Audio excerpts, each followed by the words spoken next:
All right, buckle up, everyone. It's time for our daily deep dive into the current affairs you absolutely need to know to conquer that UPSC exam. You got it. It's February 15th, 2025, and we're serving up part one of our insights for today. So grab your notes, get comfy, and let's jump right in. And hey, before we get started, if you find these deep dives helpful, hit that like button and subscribe to stay ahead of the game. Absolutely. Make sure you're subscribed so you don't miss a single update.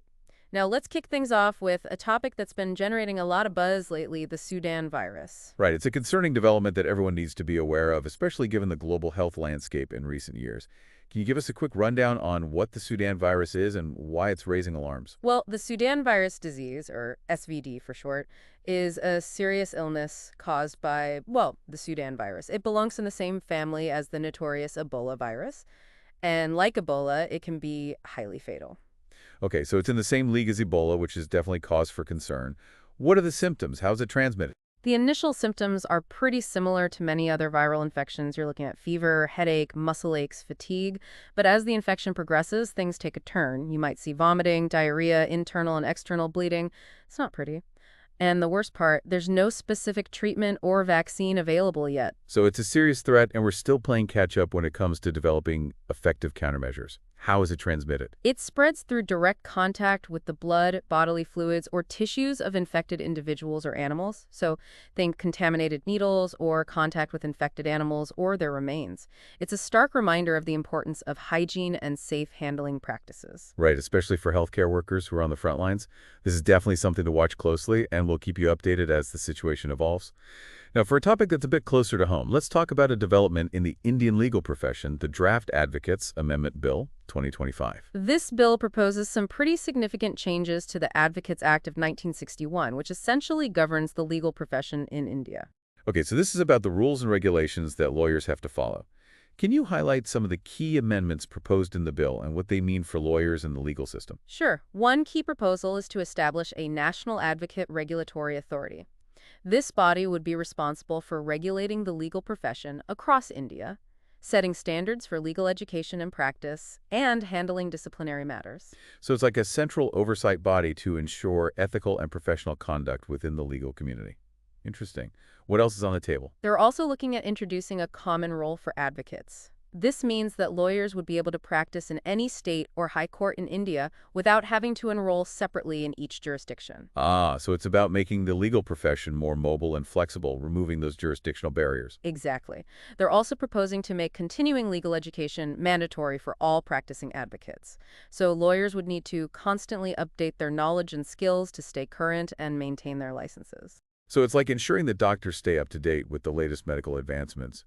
It makes sense to apply the same principle to the legal profession. Right, and there's also a provision for setting up a national legal aid authority to provide free legal assistance to marginalized and underprivileged communities. That's an important step towards ensuring access to justice for all, regardless of their economic background.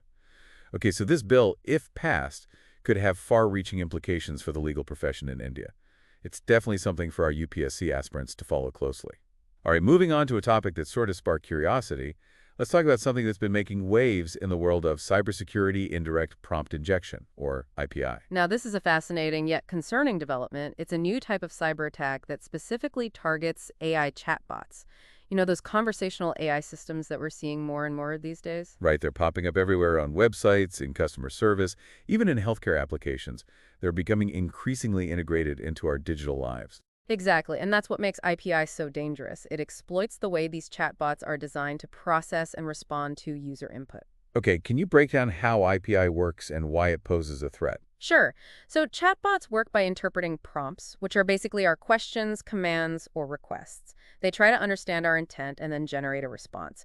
But with IPI, attackers embed malicious instructions within seemingly harmless text, and the chatbot, not being able to distinguish between a genuine request and a malicious command, ends up executing those harmful instructions. So it's like tricking the chatbot into betraying its user. Exactly. Imagine you're interacting with a chatbot on your bank's website. An attacker could send you a seemingly harmless email containing hidden instructions that, when processed by the chatbot, could lead to the disclosure of your account details or even unauthorized transactions. Wow, that's pretty scary. It highlights the importance of cybersecurity, especially as we become more reliant on AI systems. Absolutely. It's crucial to implement robust security measures to protect these systems from manipulation. And for our UPSC aspirants, it's a reminder that cybersecurity is no longer just an IT issue. It's a strategic issue with implications for national security, economic stability, and even social cohesion. Right? It's a multidimensional challenge that requires a holistic approach. Okay, let's shift gears now and talk about something that's been making headlines in the financial world. Sovereign green bonds, or SGRBs. These bonds are gaining a lot of attention as a way to finance projects that promote sustainability and combat climate change. So it's like an investment that does double duty. It generates financial returns while also contributing to a greener planet. Exactly. Governments issue these bonds to raise funds specifically for projects that have positive environmental impacts. Think renewable energy, energy efficiency, sustainable transportation, clean water initiatives, all those efforts to create a more sustainable future. Okay, so it's a win-win situation. Investors get a return on their investment, and the government gets the funds it needs to invest in crucial environmental projects. But have there been any challenges with SGRBs? Well, one challenge has been attracting enough investors. You see, the yields on SGRBs have been relatively lower compared to other types of bonds. So some investors who prioritize maximizing their financial returns might be hesitant to invest in SGRBs. Right, it's a balancing act between financial viability and environmental impact. Okay, so it's an interesting development in the world of sustainable finance, and we'll have to see how this market evolves in the coming years. Now, for our next deep dive, let's take a look at a traditional Indian art form that's been making waves internationally, Dokra art. It's amazing to see these ancient craft traditions being recognized and appreciated on a global platform. Dokra art is a testament to India's rich cultural heritage and the incredible skill of our artisans. Absolutely. For those who aren't familiar with Dokra art, can you give us a quick overview of what it is and why it's so special? Dokra is a non-ferrous metal casting technique that's been practiced in India for centuries. The level of detail and the unique aesthetic of Dokra pieces is what sets them apart. It's a labor-intensive process that involves creating intricate designs in wax, covering them in clay, and then pouring molten metal into the mold. The result is a stunning piece of metal art that reflects the creativity and artistry of the craftsperson. It's fascinating how these ancient techniques are still being practiced today, preserving a rich cultural heritage. It is, and what even more remarkable is how Dokra art is now finding a place in contemporary design and decor. You can find Dokra artifacts in museums, art galleries, and even in modern homes, adding a touch of history and cultural richness to their surroundings. It's a beautiful blend of tradition and modernity. Okay, now for our final topic in this segment, let's talk about a development that has sparked both excitement and debate, the XR Creator Hackathon. XR stands for Extended Reality, which is a broad term that encompasses immersive technologies like virtual reality, augmented reality, and mixed reality. So it's all about blurring the lines between the real world and the digital world, creating these incredible interactive experiences. Exactly, and the XR Creator Hackathon brought together some of the brightest minds in tech to explore the potential of XR and develop innovative solutions across various sectors. The hackathon saw participants developing immersive educational experiences, training simulations for healthcare professionals, interactive marketing campaigns, and even virtual tourism platforms. Wow, the possibilities seem endless. It's exciting to see how this technology is being used to solve real-world problems and create entirely new experiences. It's a rapidly evolving field, and it's definitely something to watch closely, especially for those interested in the intersection of technology and innovation. Okay, that's a wrap for part 1 of our deep dive. Awesome. Let's keep that energy going for part 2 of our February 15th deep dive. We're going to delve into some more must-know current affairs for all you serious UPSC aspirants out there. Remember, we're covering fresh ground here, no repeats from earlier, but if something rings a bell, consider it a bonus revision session. That's right. Every bit of knowledge helps in this journey. So let's get started. Okay, first up, let's talk about something that impacts all of us in India taxes. Specifically, there's a buzz in the parliament about a brand new income tax bill. Oh yeah, this one's a potential game changer. They're actually talking about replacing the entire Income Tax Act of 1961, the one that's been around, well, forever. I know, right? It's practically ancient history. But why the sudden urge for a complete overhaul? What's wrong with the old act? Well, for starters, it's incredibly complex and has been amended so many times that it's become a tangled mess. Even seasoned tax professionals struggle to navigate it. The new bill aims to simplify everything, make it easier for everyone, especially businesses, to understand and comply with. So, less of a legal labyrinth and more like a clear roadmap. That sounds promising. What are some of the key changes we should be aware of? The sheer reduction in size is a big one.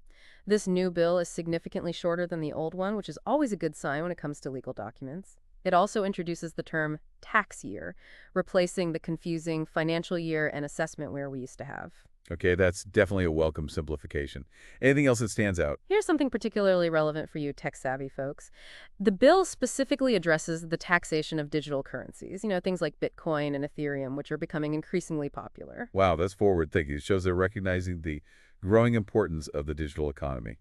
And just to put everyone's minds at ease, what about the actual tax rates themselves? Are those changing? Nope, the tax slabs are staying put for now. This bill focuses on restructuring and simplifying the tax code's language, not changing the actual rates. So it's more about making the process less painful, not about squeezing more out of our pockets. That's good to know. Okay, moving on, let's talk about local governments. A new report has been released that ranks states based on how well they're empowering panchayats. Those local self-governing bodies that are so crucial for grassroots development. Yes, this report's fascinating. It uses what's called the Panchayat Devolution Index to measure how effectively states are putting the 73rd Constitutional Amendment into practice.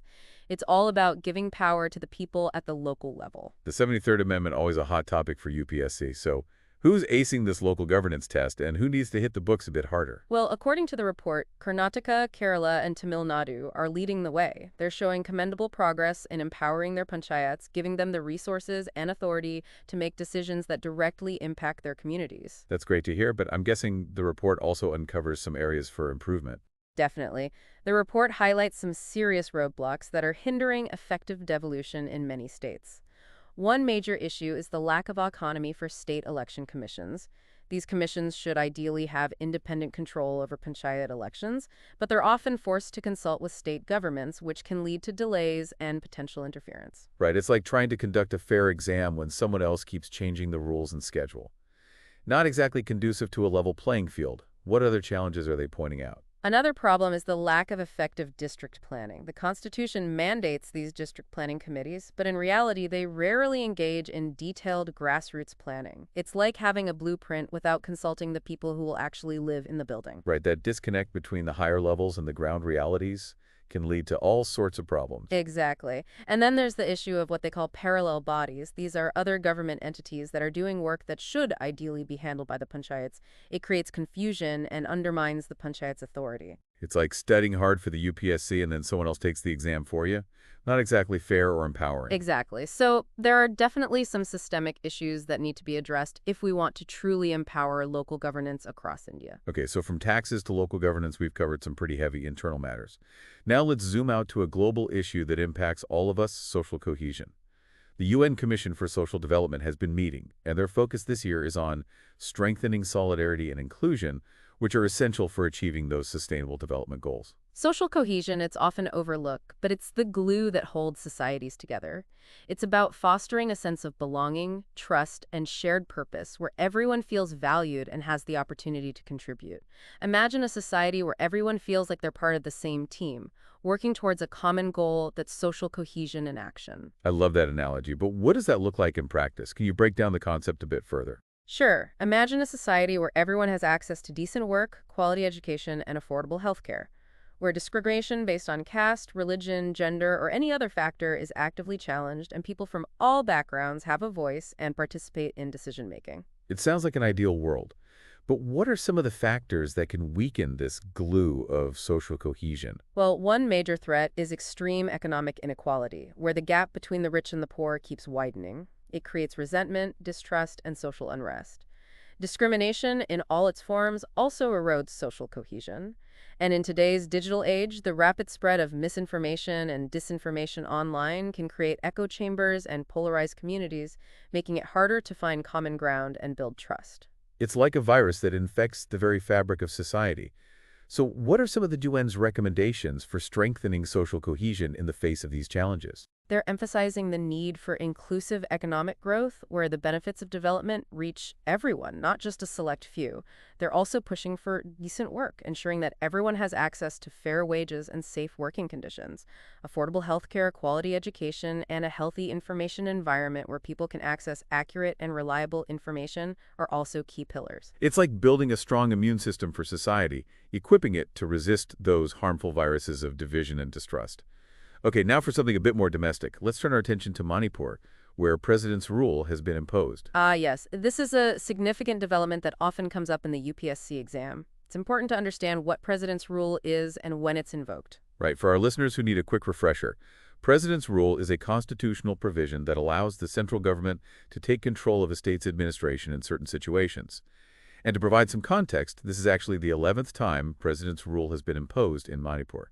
That's right. It's an occurring theme in the state's history, and it always generates a lot of discussion. So let's break it down. What exactly does President's rule entail, and what are the implications for the state? Okay, so walk us through it. When does President's rule come into play, and what happens when it's imposed? Well, President's rule, as defined under Article 356 of the Constitution, is invoked when the President, based on a report from the governor, believes that a state government can no longer function in accordance with the Constitution.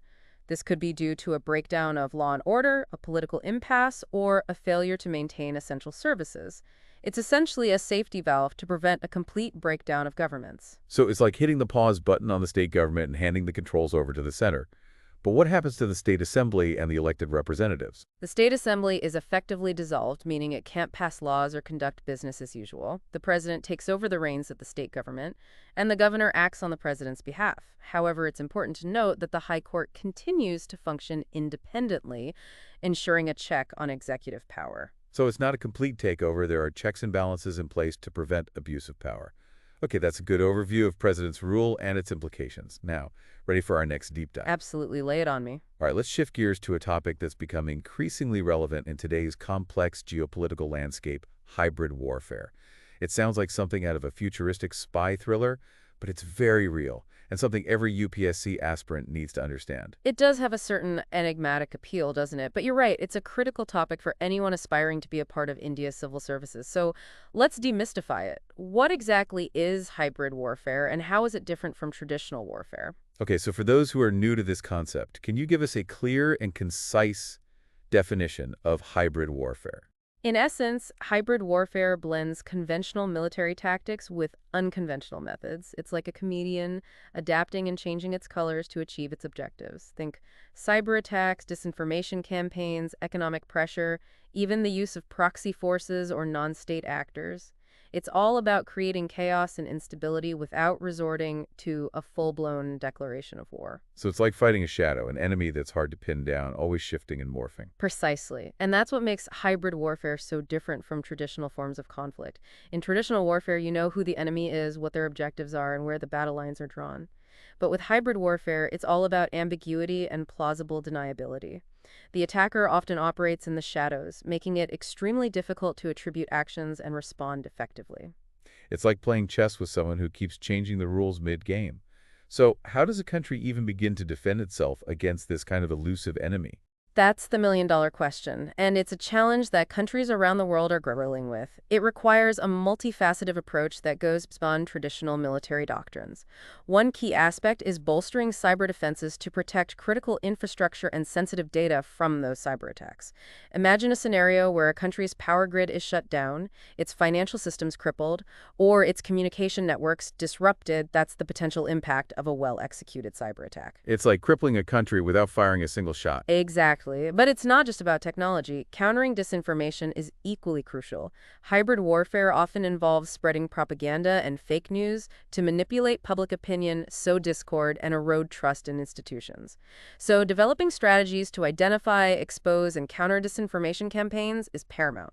It's like fighting a war of narratives where truth becomes a battlefield. Okay, so it's a combination of strengthening our conventional military capability while also adapting to the new realities of hybrid warfare. But how does all of this apply to India? What kind of hybrid threats do we face, and how are we preparing to counter them? Well, India faces a complex security environment, both internally and externally. We have neighbors who have a history of using unconventional tactics to destabilize our nation. Internally, we face challenges like separatist movements and extremist ideologies that exploit social fault lines to create unrest and instability. It's like having enemies both at the gates and within the walls. So how do we defend ourselves against this two-pronged threat? Well, India has been proactively taking steps to counter hybrid threats. One key initiative has been the creation of the Chief of Defense Staff, CDS, a single point of military advice for the government. This is a significant step towards integrating our defense capabilities and streamlining our response to emerging threats. It's like having a conductor who can orchestrate all the different instruments in the orchestra, ensuring a harmonious and effective response. Precisely. We're also focusing on bolstering our cyber defenses, investing in research and development to counter cyber attacks, and working to build a more robust domestic defense industry through initiatives like Make in India. We're basically trying to cover all our bases. It's like building a fortress, but the strongest walls are made of informed and united citizens. Okay, that's a powerful image to end on, but before we move on, I want to touch on a topic that's been gaining traction in the business world, ESG. ESG stands for Environmental, Social, and Governance, and it's essentially a set of standards used to assess a company's performance in these three areas. It's becoming increasingly important for investors who are looking to support businesses that align with their values. Right, so it's not just about profits anymore, it's about sustainability, social responsibility, and ethical governance. Exactly. And SEBI, the Securities and Exchange Board of India, has been tightening regulations for ESG rating providers to ensure transparency and accountability in this growing field. So it's about ensuring that companies are walking the talk when it comes to ESG, not just greenwashing to attract investors. Precisely. And this push for greater transparency in ESG reporting is a trend we're seeing globally.